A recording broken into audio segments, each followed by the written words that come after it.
The champagne glass, a delicate crystal flute that I had chosen specifically for this occasion, slipped from my daughter-in-law's hand the very moment her body hit the floor. The sound it made as it shattered on the cold marble was almost delicate, a tinkling counterpoint to the ugly, guttural gasps coming from her mother, Helen, who was now convulsing violently on my kitchen floor. A white foam, thick and obscene, began to collect at the corners of her mouth. The party guests gasped, a collective wave of horror rippling through the room. And all I could think, standing there frozen in the heart of the chaos, was a single, chillingly clear thought. Well, that wasn't supposed to happen to her. If you're watching this, and if you've ever felt the cold sting of betrayal from the very people you should have been able to trust the most, please hit that subscribe button. Let me know in the comments where you're watching from. Knowing there are others out there who understand this kind of heartbreak, it helps. It truly does. Before I unravel how my life arrived at this precipice of tragedy and deceit, let me be unequivocally clear about something. I have spent 70 years on this earth, and I didn't survive a ruthless, male-dominated business world by being naive or stupid. I have looked sharks in the eye and refused to blink. So, when someone tries to poison you at your own retirement party, you notice. You feel it in the air, a subtle shift in the atmosphere that prickles your skin. You see it in their eyes, a fleeting shadow where affection should be. Especially when that someone has been eyeing your bank account for months, their gaze filled with the raw, desperate hunger of a starving woman staring at a feast. Just 2 hours earlier, this very kitchen had been filled with the warm, genuine sounds of laughter and celebration. It was supposed to be the culmination of my life's work. I had just sold my consulting firm, a business I had painstakingly built from the ashes of my grief after my husband died 15 years ago, for a staggering $23 million. My son, Michael, had insisted on throwing this party. "Mom, you deserve to celebrate," he'd said, those sincere, deep brown eyes of his, the same eyes that used to look up at me with such adoration when he was a boy, working overtime to convey a love I now questioned. "Let Jessica handle everything. You just relax and enjoy." I should have known then. I should have felt the first cold tendril of suspicion when Jessica, my daughter-in-law, eagerly volunteered to play hostess. This was a woman who typically complained with dramatic sighs about the simple chore of loading the dishwasher. Suddenly, she was Martha Stewart incarnate, a whirlwind of domestic perfection. She was arranging flowers with an artist's touch, polishing my finest crystal until it gleamed, her every action filled with a frantic energy, as if her very life depended on it, which, as it turned out, it probably did. The party was lovely. I will give her that. It was a perfectly curated event. About 30 people from my professional life, mentors and colleagues who had witnessed my climb, were there. A few dear neighbors, and what I had believed to be my loving family. Jessica had even hired a bartender who mixed exquisite cocktails. "Nothing's too good for you, Sarah," she had gushed earlier in the evening, squeezing my arm with those perfectly manicured nails, each one a tiny, expensive work of art that cost more than most people's weekly groceries. Her touch felt less like affection and more like she was assessing the value of an asset. The warmth of her hand was a lie. I was making small talk with my former business partner, reminiscing about a particularly tough negotiation we had won years ago, when I saw it, the moment that fractured my world. Jessica, standing near the champagne table, her back mostly to the room. She glanced around, her movements furtive and nervous, before pulling a small dark vial from her designer purse. My blood, which had been warm with champagne and nostalgia, turned to ice in my veins. The laughter in the room faded to a distant buzz as I watched, transfixed in horror, as she deftly uncorked the vial and emptied its clear contents into a specific glass. Not just any glass. It was my glass. The one with the tiny, almost invisible chip on the rim that I always used at parties. A silly, sentimental habit. It was the glass, I would inevitably reach for. Now, a sensible person, a normal person, might have screamed. They might have dropped their own glass, pointed a shaking finger, and shattered the festive atmosphere with an accusation. They might have called the police.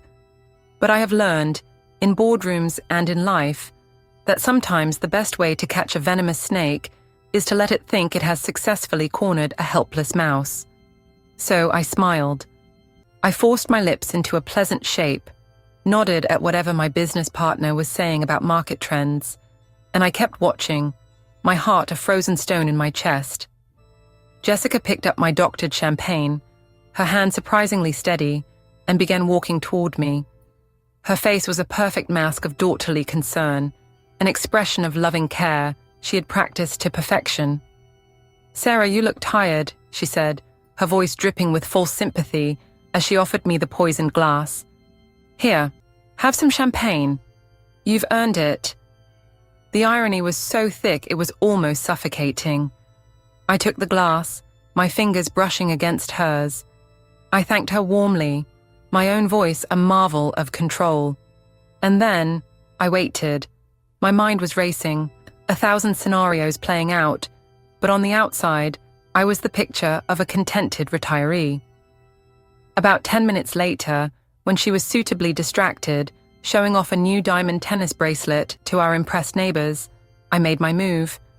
I quietly, seamlessly switched my glass with her mother's. Helen was standing nearby, looking rather lost and adrift without a drink in her hand. Helen had always been a bit scattered, a bit forgetful. Poor thing. She grabbed the nearest glass without a second thought, the one I had just placed conveniently next to her purse. She didn't notice the chip. Within 5 minutes, she was loudly complimenting the champagne's interesting and complex flavor, even asking if I'd ordered it from somewhere special. The rest, as they say, happened rather quickly. A dizzy spell, a confused murmur, and then the sickening thud of her body hitting my floor. I knelt beside Helen's twitching form, while Jessica screamed for someone to call 911. Her performance of shocked, gut-wrenching devastation was almost convincing. Almost. The problem with being a would-be murderer, I mused with a detached coldness, is that genuine panic and fake panic look very, very different when you know what to watch for. There was a flicker of something else in her eyes, something that wasn't grief. It was fear, the fear of being caught. "What happened?" my son, Michael, demanded, pushing through the small, horrified crowd that had gathered around the scene. His face was pale, a mask of shock, but I caught something else in his expression as his eyes met Jessica's. A quick, frantic glance that lasted just a fraction of a second too long. It was a look of shared conspiracy, of a plan gone terribly, disastrously wrong. I knew in that moment, with a sorrow so profound it felt like my heart was breaking, that he was in on it. My son, my only child. "I don't know," Jessica sobbed, clutching my arm with a desperate strength. "She just collapsed. 1 minute she was fine, the next..." She gestured helplessly at her mother, who was now unconscious but, thank God, still breathing. The paramedics arrived within minutes, their efficiency a stark contrast to the chaos. As they worked on Helen, expertly loading her onto a stretcher, I found myself studying my son's face. 32 years of motherhood had taught me to read his moods like weather patterns. I knew every cloud, every storm, every ray of sunshine. And right now, he looked like a man watching his carefully laid plans, his entire future, crumble into dust in real time. "Which hospital?" I asked the lead paramedic, my voice steady. "St. Mary's." "Are you family?" he asked. "A close friend," I said, glancing meaningfully at Jessica, who was too busy hyperventilating into a paper bag to notice the nuance. "I'll follow in my car." Michael stepped forward quickly, his movements jerky. "Mum, you don't need to do that. We'll handle everything. You should stay here. Clean up from the party." How thoughtful, how very, very thoughtful of him. Keep the intended target at home, isolated, while they figured out what went so terribly wrong with their little plan. "Nonsense," I said firmly, my voice leaving no room for argument. "Helen is practically family. I'm coming." I grabbed my purse and keys before anyone could argue, leaving them in a house filled with the wreckage of their failed ambitions. At the hospital, a place that reeked of antiseptic and quiet despair, I made sure to stay close enough to overhear the medical staff's conversations. Helen's condition was officially listed as acute poisoning, cause unknown. I heard a doctor mention something about plant alkaloids to a nurse, a detail specific enough to make me think someone had done their homework on untraceable toxins. Jessica paced the waiting room, her designer heels clicking against the linoleum like a frantic metronome, counting down the seconds of her mounting anxiety.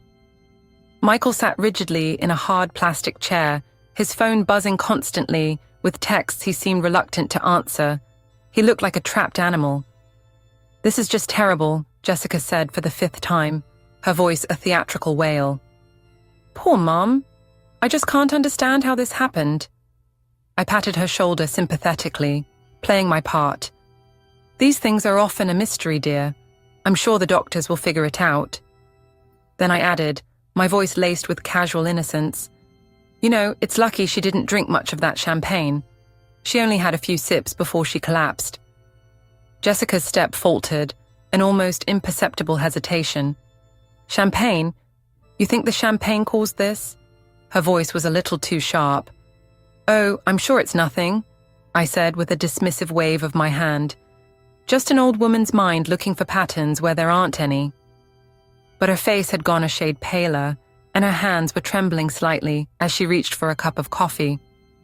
Michael was watching our conversation with the intensity of a hawk studying field mice, his eyes darting between us. 3 hours later, a doctor emerged to tell us that Helen was stable, but would need to stay overnight for observation. The tests were inconclusive, he said, but whatever she ingested was slowly working its way out of her system. "Can we see her?" Jessica asked, her voice filled with a daughter's concern that was utterly fake. "Family only, and she's sedated. It's best to come back tomorrow." As we left the hospital, Michael walked me to my car, the parking lot vast and empty under the cold fluorescent lights. "Mum, maybe you should stay with us tonight. After what happened, I'd feel better if you weren't alone." How considerate, especially since Helen's little medical emergency had probably left them terrified, wondering if I suspected anything. The answer was yes, absolutely I did, but they didn't need to know that. Not yet. "That's sweet of you, dear," I said, "but I'll be fine. I have that new security system, remember?" I kissed his cheek, a gesture that felt like a betrayal to myself, and got into my car. In my rearview mirror, I watched as he and Jessica had what looked like an urgent, whispered conversation, their faces grim under the harsh parking lot lights. Back home, in the heavy silence of my house, I poured myself a real glass of champagne, from a fresh bottle naturally, and settled into my study. It was time to figure out exactly what my loving family had planned for me, and more importantly, what I was going to do about it. I spent that long, sleepless night doing something I'd become quite good at in 45 years of business: research. Not the kind you do with computers and databases, but the kind you do with a crystal clear memory and a deeply suspicious mind. Helen's poisoning wasn't a random act, and it certainly wasn't an accident. Someone had planned to kill me at my own party, probably hoping the world would see it as a simple heart attack or a stroke. At 70, these things happen. No one questions it when a successful woman's heart finally gives out from the stress of selling her life's work. It would have been the perfect tragic ending to my story. But why? That was the $23 million question, wasn't it? The sheer magnitude of that number was a motive in itself. I made coffee at 5 a.m, the sky outside still a bruised purple, and sat at my kitchen table with a legal pad. The same table where I had helped Michael with his homework, where we had shared countless meals. Now, it felt like a command center for a war I never wanted to fight. I began writing down everything I knew about Michael and Jessica's financial situation. The picture that emerged was not pretty. It was a portrait of desperation and greed. Michael's architectural firm had been struggling ever since the recession, a slow, painful decline he was too proud to admit. Jessica's boutique jewelry business was more of a vanity project than a profitable enterprise, a hobby that hemorrhaged money. They lived well, far too well for their actual income. Their mortgage on that ridiculous, oversized house in Westfield was 3 times what they could reasonably afford. The flashy BMW and Mercedes gleaming in their driveway weren't paid for. Jessica's shopping habits alone, a constant parade of designer bags and shoes, could fund a small country's education budget. I had helped them, of course. What mother wouldn't? A few $1,000s here and there when Michael would mention, with a carefully casual tone, that they were a little tight some months. The substantial down payment on the house, when Jessica had cried, her tears perfectly timed, about wanting to start a family in the right neighborhood. The exorbitant private school tuition for my granddaughter, Emma, when they insisted that public schools just weren't good enough for her. Looking at my checkbook records, a stark black and white accounting of my love, I realized with a sickening jolt that I had given them nearly $200,000 over the past 5 years. Gifts, I had called them, investments in their happiness. I never called them loans. That would have been tacky, unseemly. But now, in the harsh light of a new day, I was wondering if they had seen those gifts differently. Less like motherly generosity and more like advance payments on an inheritance they couldn't wait to collect. The phone rang at 7:30, shrill in the quiet house. It was Jessica, calling to check on me. "Sarah, I couldn't sleep all night just thinking about you," she said, her voice heavy with a manufactured concern that made my stomach turn. "After what happened to Mum, I just worry that maybe there was something wrong with the food or the drinks. You didn't feel sick at all, did you?" How thoughtful of her to check whether her poison had found its intended target after all. "Not at all, dear. I feel perfectly fine. Have you heard anything more about Helen?" "The doctors say she should be able to go home today. They think maybe she ate something that disagreed with her before the party. You know how she is with her medications. She probably took something on an empty stomach. Helen Peterson was many things, scattered, vain, a bit of a gossip, but careless with her medication was not one of them. The woman organized her pills like a military operation, complete with labeled containers and smartphone reminders. "That's such a relief," Jessica continued. "I was so worried it might have been something at the party. That would have been terrible." "Oh, no, definitely not," she said quickly, a little too quickly. "The doctors were very clear it wasn't food poisoning. Just one of those things." It was interesting, wasn't it? How quickly she wanted to shut down any investigation into what happened at my house. It was almost as if she was worried someone might decide to test the remaining champagne. After hanging up, I walked back to my kitchen and looked at the bottle Jessica had opened for the party. It was still 3/4 full, sitting innocently on my granite counter, a silent witness. I wondered what would happen if I had it tested at a lab. Not that I needed proof for myself, I knew what I had seen, but cold, hard evidence might be useful later on. My doorbell rang at 9 o'clock. Michael stood on my front porch, holding a box of pastries from my favorite bakery, looking every inch the concerned, loving son. "Thought you might want some breakfast," he said, kissing my cheek. His lips felt cold. "You probably didn't eat much yesterday after everything that happened." I let him in and made fresh coffee while he arranged the pastries on a plate. Watching him move around my kitchen, opening cupboards he had known since childhood, reaching for the sugar without asking where it was kept, I felt a strange, profound sadness wash over me. This was still my little boy, the one who used to bring me handfuls of dandelions and proudly display his elementary school artwork on my refrigerator. When had that boy, the one with the bright, honest eyes, turned into a man who would stand by, silent and complicit, while his wife tried to murder his mother? "How are you holding up, Mom?" he asked, settling across from me at the breakfast table. "Oh, you know me. It takes more than a little excitement to rattle these old bones." He smiled, but it was a hollow thing that didn't reach his eyes. "That's what I was afraid of." What an odd thing to say. I sipped my coffee and waited, letting the silence hang between us. "The thing is," Michael continued, picking nervously at a Danish, "Jessica and I have been talking about your situation." "My situation?"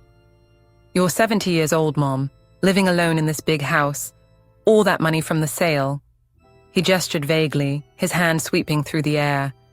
"It just seems like a lot for one person to manage." There it was, the setup for whatever they had planned next, the next move in their twisted chess game. "I appreciate your concern, dear," I said, keeping my voice light and breezy, "but I've been managing quite well so far." Michael leaned forward, his expression a perfect pantomime of earnestness. "Have you, though? I mean, yesterday's accident with Helen. What if that had been you? What if you'd collapsed and no one found you for hours?" The audacity was breathtaking. He was using their own failed murder attempt as a twisted argument for why I needed their protection. "Michael," I said, my voice dangerously calm, "Helen collapsed at a party with 30 witnesses, and paramedics arrived in minutes. I'd hardly call that a cautionary tale about the dangers of living alone." "That's not what I meant." He ran his hands through his hair, a gesture I remembered from his teenage years, the one he always used when he was about to ask for something he knew I'd refuse. "Look, Jessica and I have been doing some research. There are some really nice communities for active seniors, places where you'd have people around, activities, medical staff on site." Ah, the nursing home pitch. How convenient that they had already been researching options for me. "How thoughtful," I said.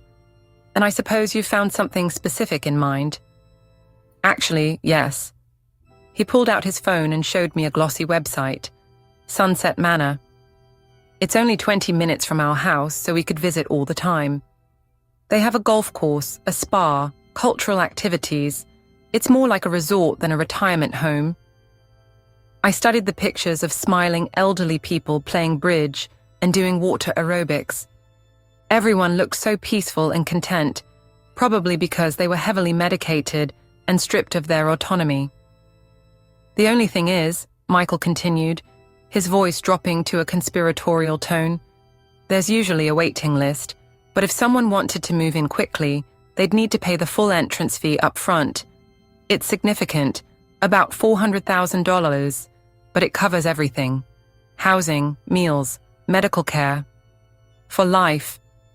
$400,000. That would certainly make a nice dent in my liquid assets, wouldn't it?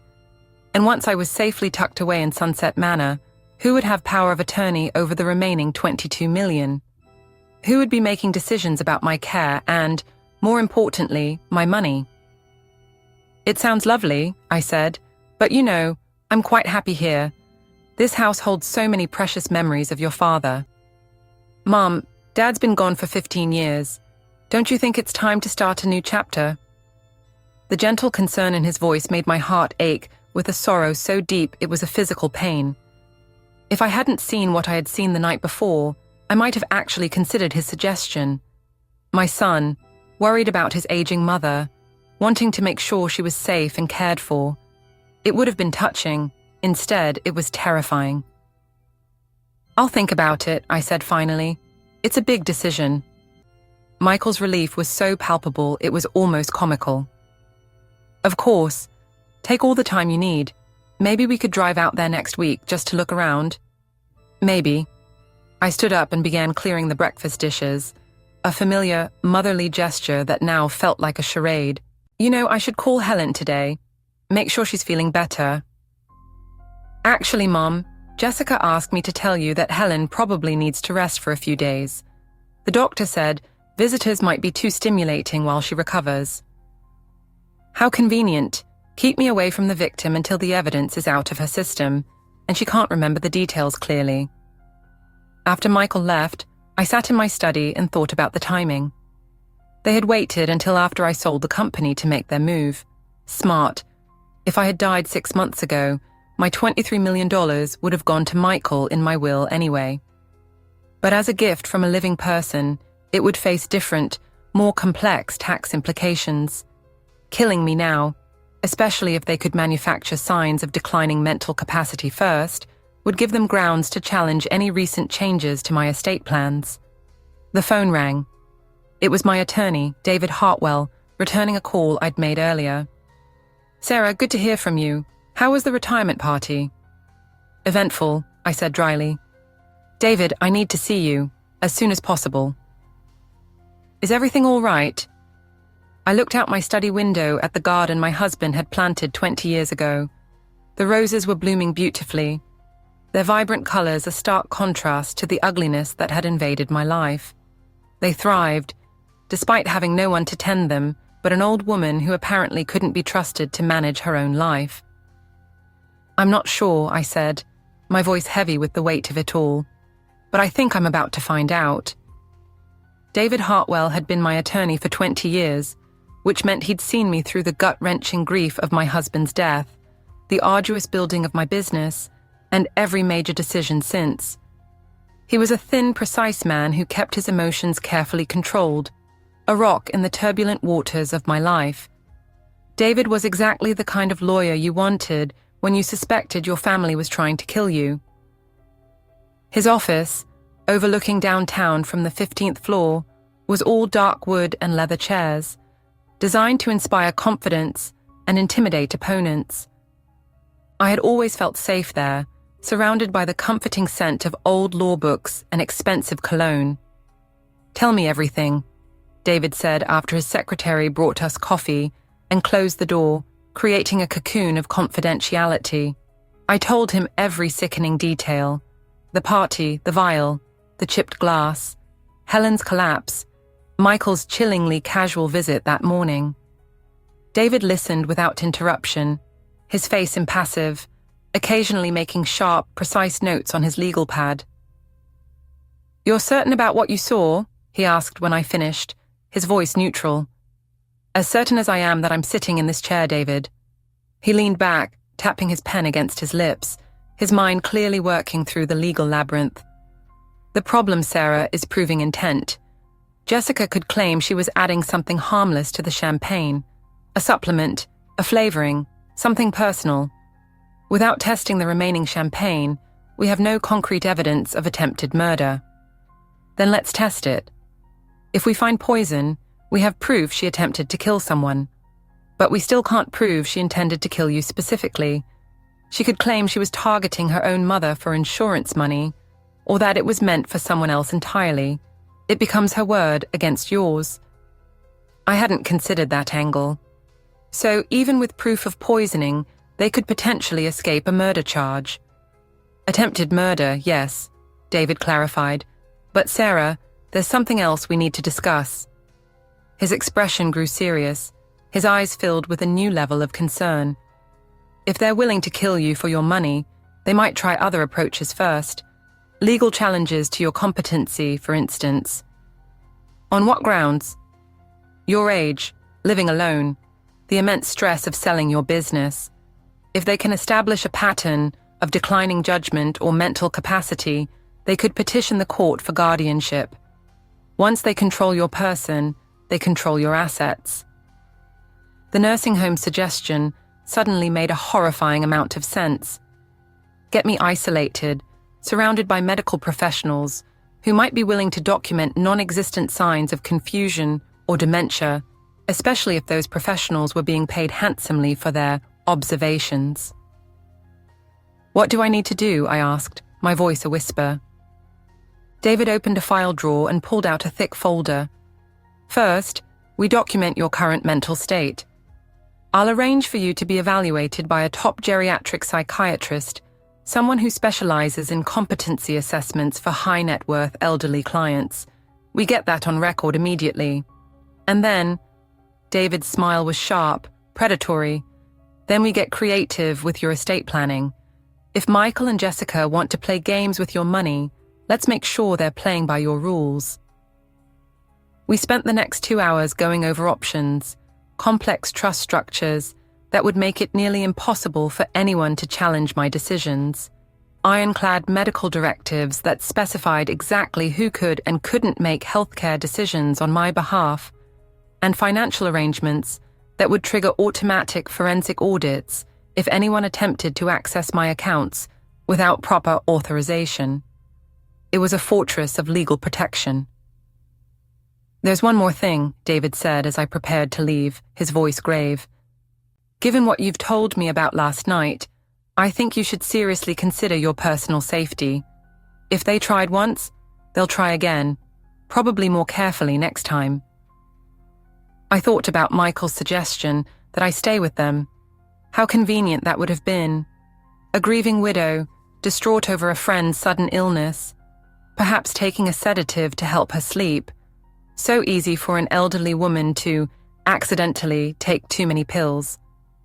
"What do you recommend?" "Security cameras for starters, motion sensors, a panic button system. I can recommend a company that specializes in protection for high net worth individuals." High net worth individuals. That's what I was now, apparently. Rich enough to kill for. Driving home, I found myself studying every car in my rearview mirror, my heart pounding with a newfound paranoia. It was a terrifying feeling, to look at the world and see only threats. But as my late husband used to say, you're not paranoid if they're really after you. My phone rang as I pulled into my garage. It was Jessica, her voice bright with a sickeningly artificial cheer. "Sarah, I just wanted to let you know, Mum's home from the hospital. She's feeling much better, though she doesn't remember much about last night. The doctor said that's normal with this kind of incident." How perfectly, horribly convenient. "I'm so glad she's all right. I'd love to visit her tomorrow." "Oh, she's really not up for visitors yet. Maybe in a few days. I'll let you know." Of course she wasn't. "Of course, dear. Just tell her I'm thinking of her."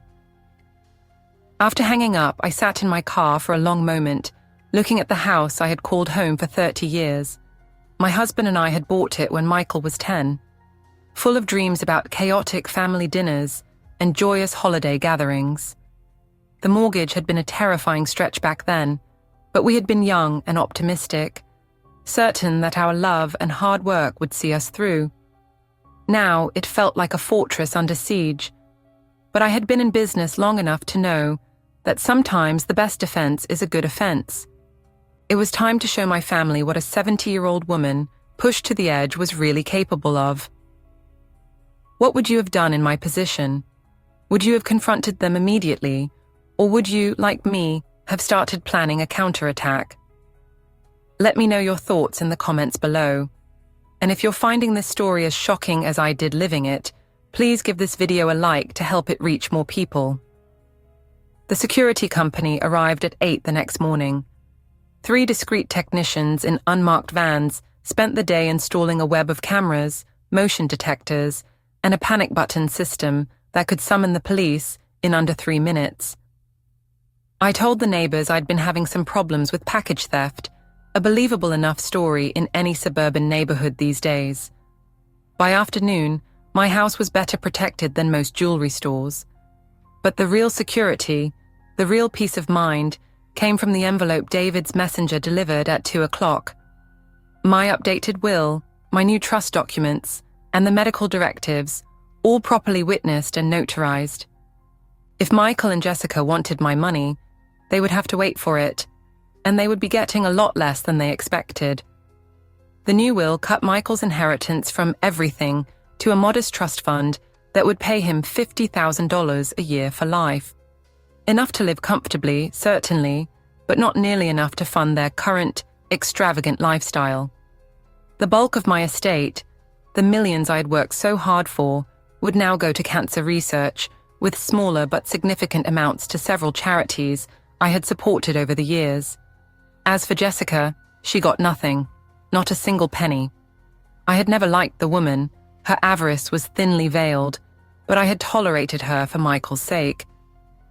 Attempted murder, however, was where I drew the line. I was reading through the documents one final time when my doorbell rang.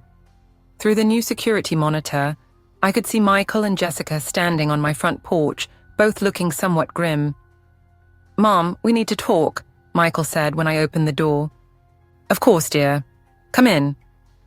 They settled in my living room, the atmosphere thick with unspoken tension. Jessica perched on the edge of the sofa like a nervous bird, poised for flight. Michael looked around the room, his gaze lingering on the new, unobtrusive security camera in the corner. "New camera?" he asked, his tone carefully casual. "Package theft," I said smoothly. "You can't be too careful these days." Jessica cleared her throat, a sound like gravel. "Sarah, we've been thinking about what happened the other night, with Mom's accident." "Yes?" "Well, it's just that we feel terrible about having the party here.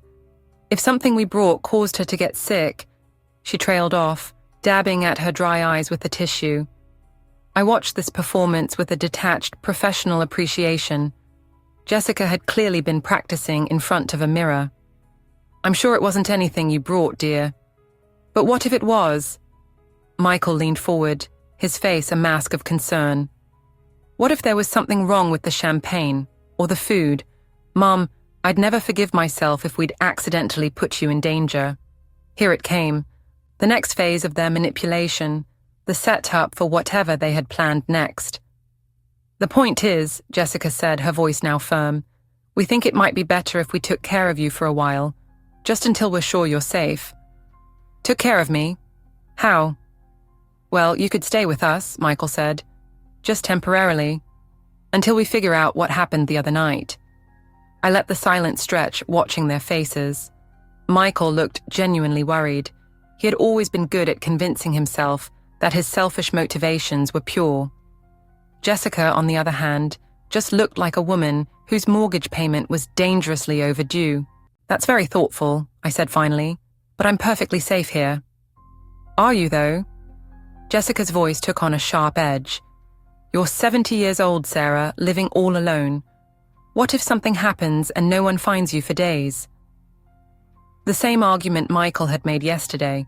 They were working from a script, their lines rehearsed. "What if you have a fall?" Michael added, "or a heart attack? Mum, at your age, anything could happen." "At my age." As if 70 meant I was already dead and just hadn't noticed yet. "You know," I said thoughtfully, a slow smile spreading across my face, "you're absolutely right. Anything could happen at my age. And that's exactly why I spent the day updating my will." The temperature in the room dropped about 10 degrees. "Your will?" Jessica's voice was carefully neutral, but I could see the panic in her eyes. "Oh, yes. It's amazing how a brush with mortality, even someone else's, makes you think about these things." I realized my old will was terribly out of date. Michael's face had gone pale, his earlier concern vanished, replaced by a raw, naked fear. "What kind of updates?" I smiled at him, the same smile I'd used when he was 8 years old, and I had caught him lying about breaking my favorite vase. "Oh, just some minor adjustments to reflect my current priorities. You know how these things go." The silence that followed was deafening. I could practically hear their minds racing, frantically trying to calculate how badly their meticulous plans had just been disrupted. "Well," Jessica said finally, her voice tight with suppressed fury, "I'm sure whatever you decided was for the best." "I think so too, dear." They left shortly after, promising to check on me soon, a promise that now sounded more like a threat. I watched from my security monitor as they sat in their car in my driveway for a full 10 minutes, having what looked like a very intense, very angry conversation. Then, Jessica made a phone call. I couldn't hear what she was saying, but I could see her gesturing angrily, her face contorted in a mask of rage. Michael kept trying to take the phone away from her, and she kept pushing his hand aside. When they finally drove away, I poured myself a glass of wine and settled into my favorite chair. Tomorrow I would implement phase 2 of my plan, but tonight I was going to enjoy the first peaceful evening I had had in days. After all, there's something deeply, deeply satisfying about watching your enemies realize, in real time, that they have catastrophically underestimated you.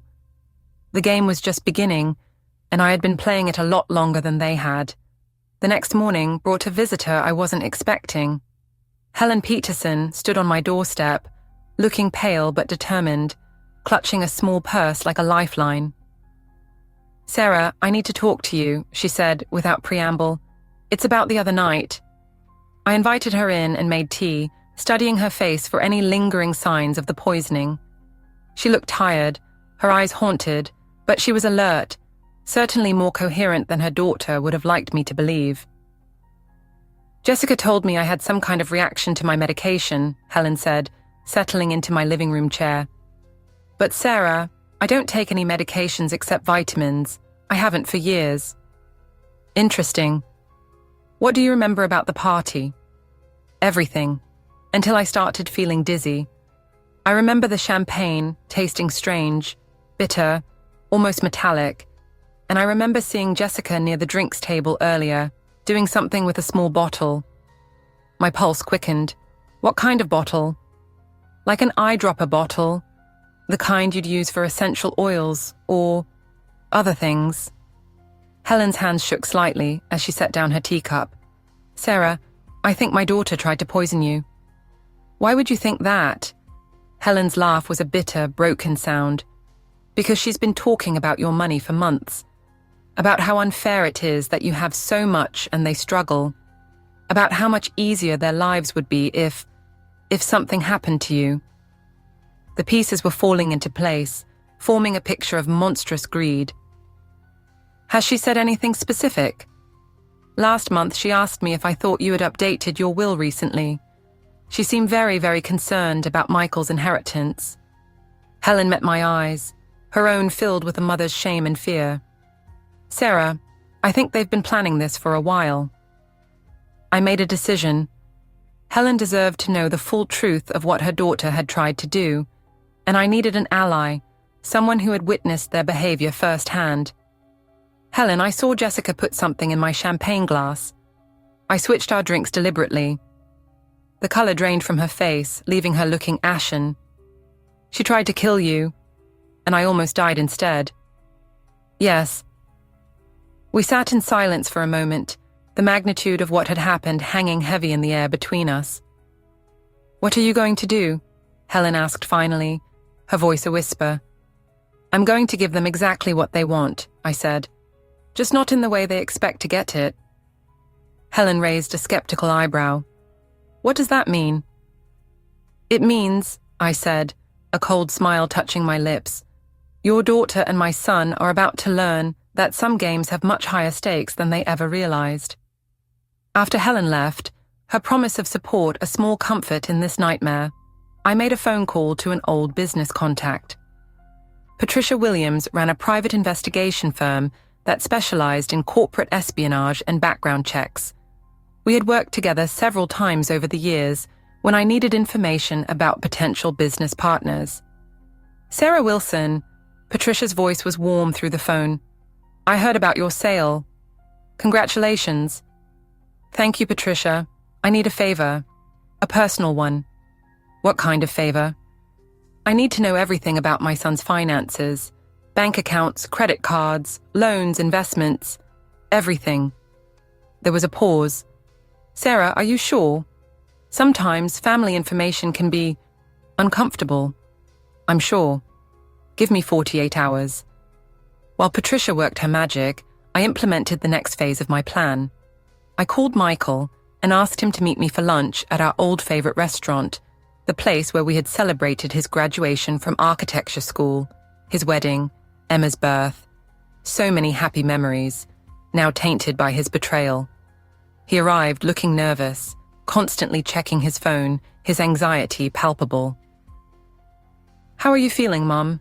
You sounded upset when you called."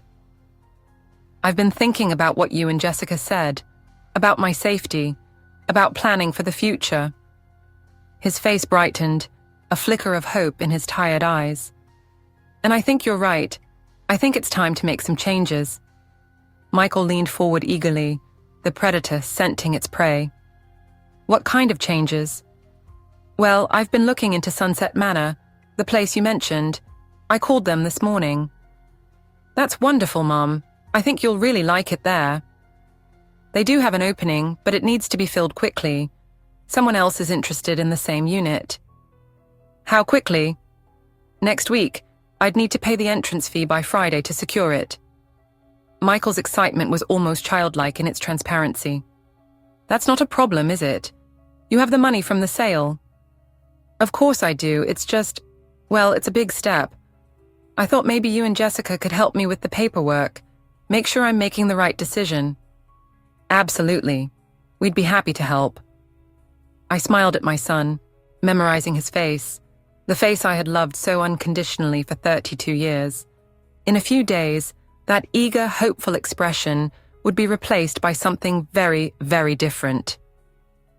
There's just one thing, I added casually. The facility requires all residents to have a power of attorney on file. Someone to make decisions if they become unable to. I was hoping you'd be willing to take that on. Of course, Mom, whatever you need. Perfect. Michael thought he was maneuvering me into giving him control of my money. Instead, he was walking directly, willingly, into my carefully laid trap. Patricia called on Thursday morning with her report. I listened in growing, sickened amazement as she detailed Michael and Jessica's financial situation. It was worse, so much worse than I had ever imagined. They're leveraged to the hilt, Patricia said, her voice grim. The house has been refinanced 3 times. They have 2 mortgages, plus a home equity line of credit that's maxed out. Credit card debt exceeding $80,000. How have they been making the payments? Barely. Michael's business has been operating at a loss for 2 years. They've been using credit cards to pay other credit cards. Classic signs of extreme financial desperation. Anything else? Jessica took out a life insurance policy on you 6 months ago, $500,000, with her listed as the sole beneficiary. My blood turned to ice. How is that even legal? She claimed an insurable interest as your daughter-in-law and caregiver. The insurance company probably assumed Michael was the actual beneficiary and Jessica was just handling the paperwork. A life insurance policy. They had been planning my death for months, not days. This wasn't a spontaneous act of greed. It was a cold, calculated plot. There's one more thing, Sarah. Michael has been making regular payments to someone named Dr. Richard Steinberg, a geriatric psychiatrist. For what? I'm not sure yet, but the payment started 3 months ago. Small amounts, like consultation fees. Dr. Richard Steinberg, I made a note to ask David about him. That afternoon, Michael and Jessica arrived at my house with a briefcase full of paperwork for Sunset Manor. They spread the documents across my dining room table, like generals planning a meticulously orchestrated battle. This is the admission contract, Jessica explained, pointing to a thick stack of papers. And this is the financial disclosure form. It lists all of your assets so they can calculate your monthly fees. It's very thorough, I observed, scanning the documents. They wanted access to everything. All my accounts, all my investments, every penny I had ever earned. The power of attorney paperwork is here, Michael added, sliding another document toward me. It's pretty standard.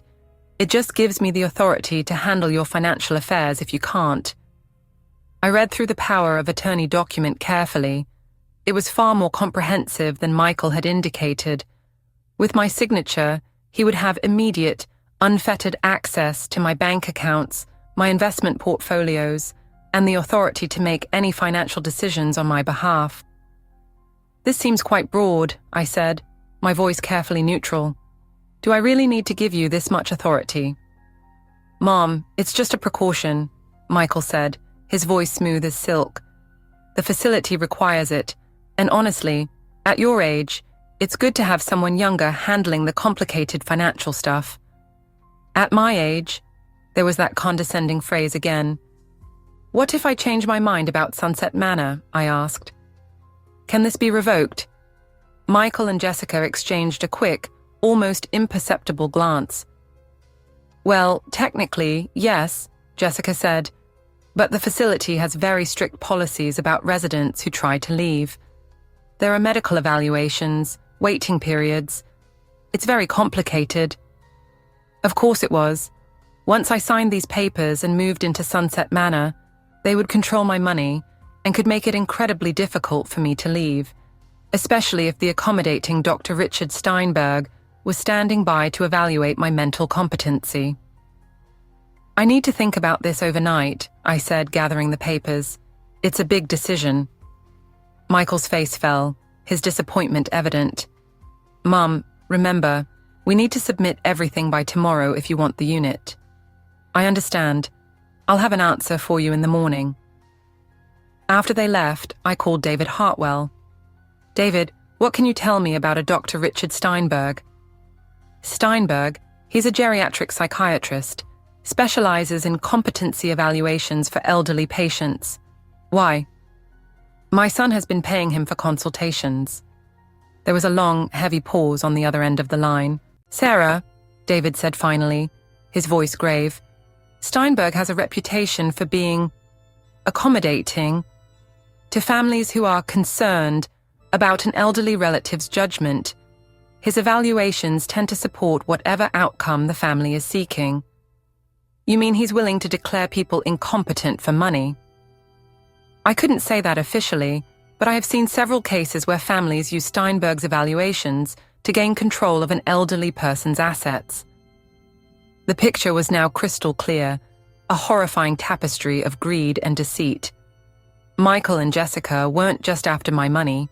They had developed a comprehensive, multi-pronged plan to take it. Get me into Sunset Manor under the guise of safety and care. Use the power of attorney to access my accounts. If I resisted or tried to leave, have the corrupt Dr. Steinberg declare me mentally incompetent. It was actually quite clever, sickeningly so. If I hadn't seen Jessica poison the champagne, I might have walked right into their trap, a willing victim of their loving concern.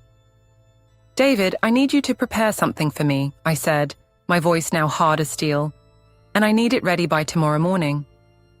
What kind of something? The kind that's going to teach my family a lesson they will never, ever forget.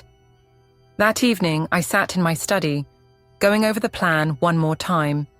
Every detail had to be perfect. Tomorrow, Michael and Jessica would get exactly what they deserved. But first, I had one more phone call to make.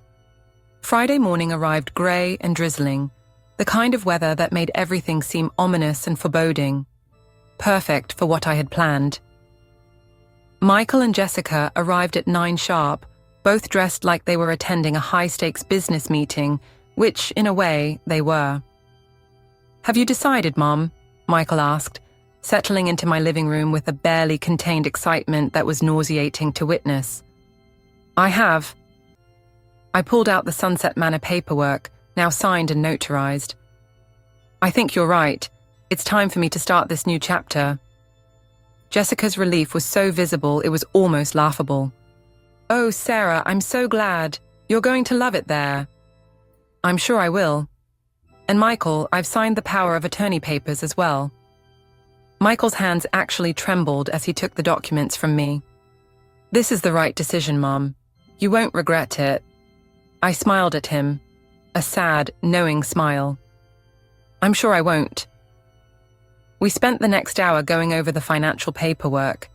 Jessica had a laptop open, her fingers flying across the keyboard as I provided account numbers and access codes. Every few minutes, she would share a meaningful, triumphant look with Michael, like two children who couldn't believe Christmas had come early. There's just one more thing, I said when we had finally finished. I need to sign some additional paperwork with my attorney before the transfer is official. Something about the tax implications for large financial transactions. Of course, Michael said, ever so helpful. Do you want us to drive you to his office? Actually, he's coming here. David should be arriving any moment. As if on cue, the doorbell rang, but it wasn't David Hartwell standing on my porch. It was Detective Lisa Morrison from the local police department, along with a uniformed colleague I didn't recognize. Mrs. Wilson, I'm Detective Morrison.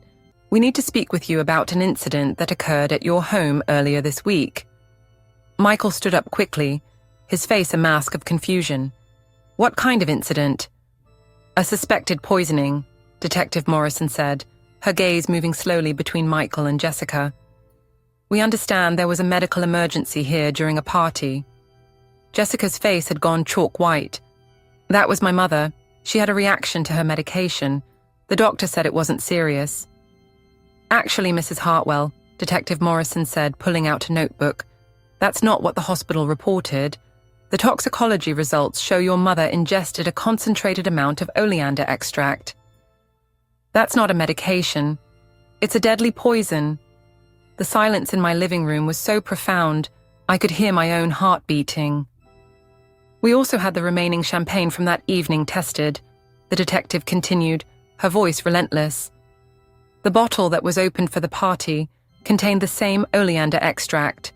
Someone deliberately poisoned that champagne. Michael was staring at Jessica, his expression one of dawning horror.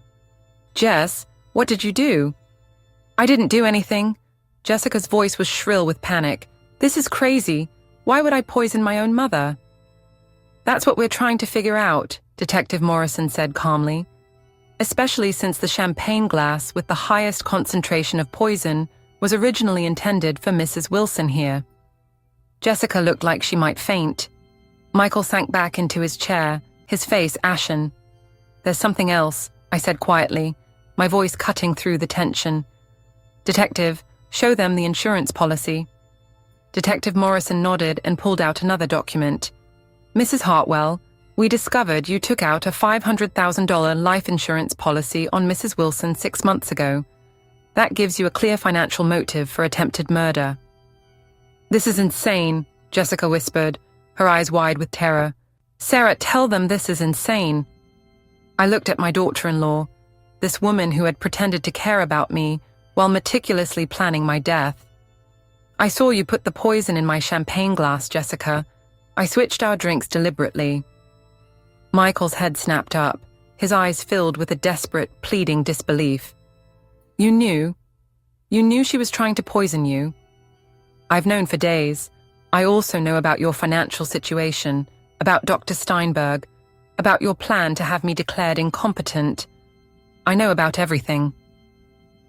The power of attorney papers slipped from Michael's numb fingers, scattering across the floor like dead leaves. Mom, I didn't know about the poison. I swear to God I didn't know she was going to try to kill you. But you knew about the rest of it, didn't you? The nursing home, the power of attorney, the plan to take my money. Michael's guilty silence was answer enough. Detective Morrison stepped forward. Jessica Hartwell, you're under arrest for attempted murder. As they handcuffed Jessica, she turned to me, her eyes blazing with a venomous rage. You think you're so clever, don't you? You have no idea what you've done. Actually, I said, my voice calm and steady, I know exactly what I've done. After the police left with a screaming, protesting Jessica, Michael sat in my living room like a man in shock, a ghost in the ruins of his own life. He stared at the power of attorney papers scattered on the floor, occasionally running his hands through his hair in a gesture of utter despair. She said it was just about getting you somewhere safe, he said finally, his voice a hoarse whisper. She said you were becoming forgetful, making poor decisions. She convinced me you needed protection. And the money, that was about protection too. Michael's face crumpled, the carefully constructed facade of the concerned son finally breaking. We're in so much debt, Mom. The business is failing. We're behind on everything. Jessica said if something happened to you, naturally, we'd inherit enough to start over. But she never said anything about... He gestured helplessly, his hands shaking. About murder. I thought we were just planning for the inevitable. Getting things in place for when you died of natural causes. How convenient that those natural causes needed a little help arriving. Michael looked up at me, his eyes brimming with tears, the same tears he had used to manipulate me for years. I'm so sorry. I'm so sorry, Mom. I never wanted to hurt you. I studied my son's face, searching for a flicker of genuine truth beneath the layers of remorse and self-pity. A part of me, the mother in me, wanted so desperately to believe him, wanted to think that the cunning, manipulative Jessica had twisted him into this situation. But I had been in business too long to ignore red flags, to ignore my own gut instinct. "Michael, show me your phone." "What?" "Your phone. Show me your text messages with Jessica from the past week." Michael hesitated, then reluctantly handed over his phone, his face pale with dread. I scrolled through his messages, my heart sinking lower with each damning exchange I read. "Jessica, did you talk to Mum about Sunset Manor?" Michael, "Yes, she's considering it." Jessica, "Good. The sooner we get her moved, the better. She's been asking too many questions about our finances." Michael, "What if she changes her mind?" Jessica, "She won't, not after tomorrow night." Michael, "What's tomorrow night?" Jessica, "Trust me, by Sunday she'll be begging us to take care of her." I handed the phone back to Michael, the screen a stark testament to his complicity. "You knew, didn't you? Maybe not the specific method, but you knew Jessica was planning something for the night of the party." Michael's shoulders sagged in defeat. "I thought she meant to scare you somehow. Stage a break-in, maybe, or some kind of accident that would make you realize you weren't safe living alone. You thought she was going to stage my attempted murder. Not murder, just something that would convince you to move to Sunset Manor willingly." The casual, matter-of-fact way he said it chilled me to the bone. My own son had been comfortable with the idea of traumatizing me, his own mother, into compliance. "Michael, there's something else you need to know," I said, my voice devoid of all warmth. "I had a private investigator look into your finances." His face went white. "What did you find?" "Everything.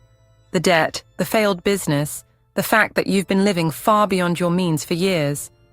I pulled out Patricia's detailed report.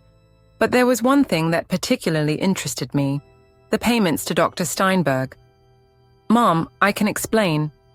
"Can you? Because according to this, you've been paying him to consult on my case for 3 months, before you ever suggested Sunset Manor, before you ever expressed a single concern about my mental state. What exactly were you consulting him about, Michael?" Michael buried his face in his hands, his body racked with silent sobs. "Jessica said we needed a backup plan in case you refused to sign the power of attorney willingly. A backup plan. Steinberg agreed to evaluate you and find signs of dementia or incompetency. Jessica said it was just a precaution in case you became difficult." I felt something cold and heavy settle in my chest, a final crushing weight. "You were planning to have me declared mentally incompetent from the very beginning. Only if necessary, only if you refuse to let us help you." "Help me do what, Michael? Help me give you my money?" The ugly, unvarnished truth hung in the air between us. My son, the little boy I had raised and loved and sacrificed everything for, had been methodically, callously planning to destroy my independence and steal my life's work. "There's one more thing," I said quietly. "The papers you signed today. The power of attorney I gave you."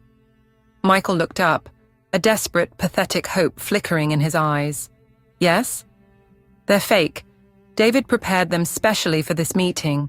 They give you power of attorney over a bank account that contains exactly $1. Michael stared at me, his mouth agape in shock. "What?" "My real money is safely protected in trust that you can't touch. The will you are so worried about? It leaves you a modest annual income and nothing more. And if you're convicted of conspiracy in Jessica's murder plot, even that goes away." Michael's face crumpled, the last vestiges of his composure gone. You've destroyed my life." "No, Michael," I said, the words heavy with a profound, bone-weary sadness. "You destroyed your own life. I just made sure you couldn't destroy mine in the process." As I watched my son sit there, a broken man in the ruins of his own making, I felt something I hadn't expected. Not satisfaction, not vindication, just a deep, profound sadness for the man he had chosen to become. for the little boy I had lost so long ago. 3 months later, I sat in my garden, watching the roses bloom, their vibrant petals a symbol of new beginnings. I thought about endings and the painful process of starting over. Jessica had been sentenced to 15 years for attempted murder. Michael received 3 years for conspiracy, though his lawyer, in a stroke of legal genius, had managed to argue it down from the original, more severe charges. Emma, my granddaughter, had called the night before. At 16, she was old enough to understand the gravity of what her parents had done, old enough to be horrified by their choices. "Grandma Sarah, I'm so sorry," she had said, her voice thick with tears. "I had no idea they were planning any of this. I know, sweetheart, none of this is your fault. Can I come visit you this summer? I know Mum and Dad are away, but I'd really like to see you." "I'd love that," I had told her, and I meant it with all my heart. Emma was innocent in all of this, a victim of her parents' insatiable greed as much as I was. Helen Peterson, surprisingly, had become an unexpected and dear friend. We met for coffee twice a week now, 2 women bonded by the bizarre, traumatic experience of surviving their own family's betrayal. She was considering writing a book about elder abuse, using our story as a cautionary tale to warn others.